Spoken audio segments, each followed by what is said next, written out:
Avec 200 millions d'hectares au cœur du continent africain, le bassin du Congo constitue le deuxième vaste massif forestier tropical du monde après celui de l'Amazonie. Un vaste massif forestier qui s'étend sur le Cameroun, la République centrafricaine, le Gabon, la Guinée équatoriale, le Congo et la République démocratique du Congo, qui comporte à lui tout seul plus de la moitié de la faune et de la flore africaine. Seulement l'existence même de ce trésor naturel est aujourd'hui menacée par le braconnage, l'exploitation abusive des ressources forestières et minières.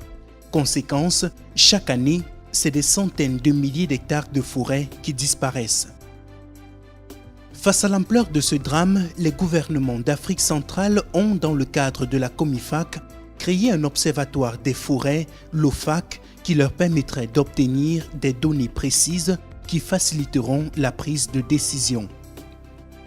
Pour orienter sa lanterne, la COMIFAC se dote d'un plan de convergence qui est un document stratégique de politique forestière et environnementale à mener par les États, tant au niveau national que sous-régional. Dans ce plan de convergence, la connaissance de ressources a une place très importante. Et l'une des composantes de cet axe stratégique portait sur justement la mise en place, aussi bien au niveau national que sous-régional, des observatoires des forêts d'Afrique centrale. D'où la naissance de l'OFAC en tant qu'instrument de la COMIFAC qui concourt à mettre à la disposition des États et des partenaires des instruments communs de connaissance en vue de la gestion durable des écosystèmes forestiers d'Afrique centrale. De manière générale, l'Observatoire a pour mission de permettre à l'ensemble des pays de la COMIFAC et à leurs partenaires de disposer des outils essentiels de pilotage et de partage des connaissances pour une meilleure gouvernance et une gestion durable des écosystèmes forestiers. Et pour atteindre cet objectif, l'OFAC est également engagé dans la formation des acteurs des différents États membres. L'idée, c'est d'outiller les représentants de chaque État afin que ceux-ci puissent contribuer de manière autonome à renseigner avec fiabilité la base de données régionale. Une base de données régionale qui s'est densifiée au fil du temps pour moderniser ses outils de collecte et ses indicateurs de manière à intégrer l'ensemble des pays membres, y compris les pays non forestiers. L'Observatoire cherche à offrir aux opérateurs forestiers une vision transversale sur le secteur en agissant sur plusieurs facteurs. Parmi ceux-ci, le renforcement des capacités de collecte de données de référence, le développement de suivi thématique de l'environnement naturel et socio-économique pour l'aide à la décision au bénéfice de la gestion durable des écosystèmes forestiers et enfin, la mise en place d'un mécanisme pérenne régional d'observatoire pour maîtriser exactement quelles sont les ressources pour lesquelles des politiques globales doivent être adoptées. On ne peut jurer que ce qu'on connaît, mais c'est à travers justement le FAC que nous devons connaître, à travers les domaines qui sont collectés sur le terrain, la ressource, le potentiel ligneux, le potentiel forestier qu'il y a dans notre sous-région. Et à partir de là, les politiques utilisent ces données pour mettre en œuvre les politiques nationales et sous-régionales en matière de forêt et environnement. Dans son approche opérationnelle, l'Observatoire fait appel en priorité aux ressources humaines de la région, présents dans les 10 pays membres au travers des groupes nationaux pilotés par un correspondant principal qui est le coordinateur national COMIFAC. L'Observatoire collecte des données nationales de référence.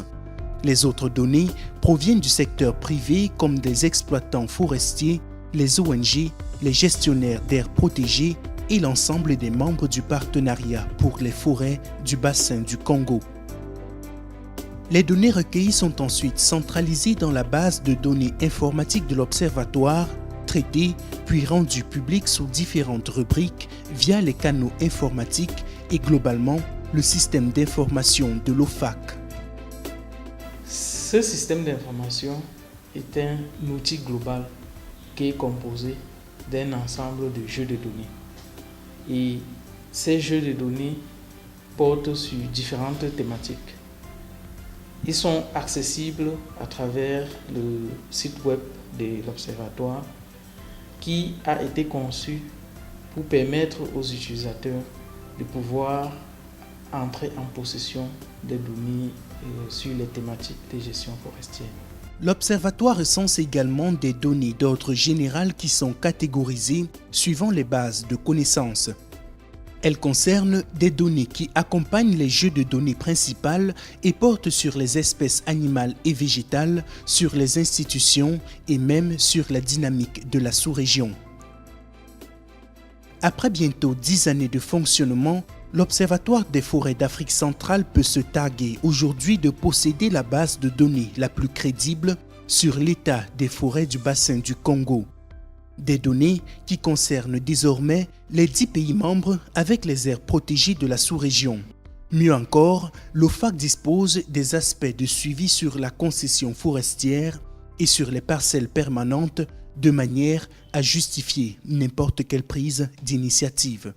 Aujourd'hui, nous avons dans la base de données de l'Observatoire un ensemble de données sur 39 aires protégées qui nous permet d'avoir un état de conservation assez fiable des aires protégées dans lesquelles ces données ont été collectées.